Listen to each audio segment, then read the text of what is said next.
En tant que représentant de la loi, j'ai vu la souffrance, la perdition et la dévastation que l'absence d'un père pouvait provoquer chez un enfant.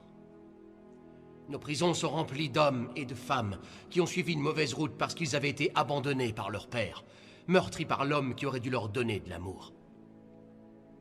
Beaucoup de ces enfants, en grandissant, sont devenus aussi irresponsables que l'homme qui les avait fait souffrir. Pendant que tant de mères sacrifient leur vie pour subvenir aux besoins de leurs enfants, elles n'avaient pas imaginé porter un fardeau si lourd toutes seules. Remercions Dieu de les avoir. Mais certaines études ont prouvé qu'un enfant qui se sent complètement perdu a besoin d'un père. Et on ne peut absolument rien y faire. Comment devenir un père digne de ce nom? Je crois maintenant savoir ce que Dieu attend de chacun d'entre nous. Il faut du courage et de l'abnégation. Et peu importe le prix qu'il en coûte, nous devons nous impliquer dans la vie de nos enfants. Il faut plus que de la présence et la volonté de subvenir à leurs besoins. Il faut les accompagner tout au long de leur vie d'enfant et leur apprendre les lois que le Seigneur nous a données. Dieu est leur Père dans les cieux.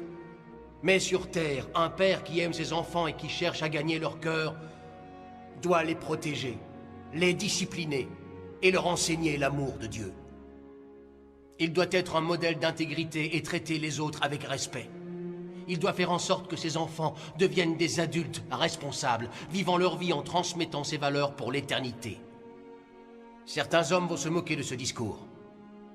D'autres vont l'ignorer.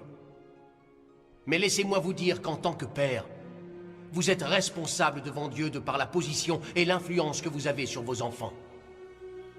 Vous ne pouvez continuer de fermer les yeux.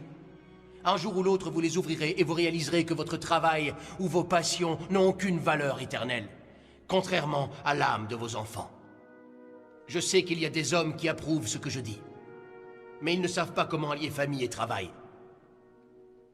Alors ils vivent comme des égoïstes, et ils gâchent l'opportunité de faire ce que Dieu nous demande pour les générations à venir. Heureusement, il y a des hommes qui acceptent de reconnaître leurs erreurs passées, des hommes qui refusent de recréer les schémas sordides qu'on leur a imposés et qui mettent toute leur force et leur âme dans l'amour que Dieu nous a donné pour que nos enfants suivent nos pas. Et aussi, quand ils le peuvent, ils aiment et ils protègent ceux qui n'ont pas eu la chance d'avoir de père, parce qu'ils ont besoin d'être guidés et notre rôle est de leur montrer la voie. Nous invitons tous les hommes de bonne volonté, tous ceux qui sont volontaires et courageux, à nous rejoindre dans cet engagement. En ce qui me concerne, ma décision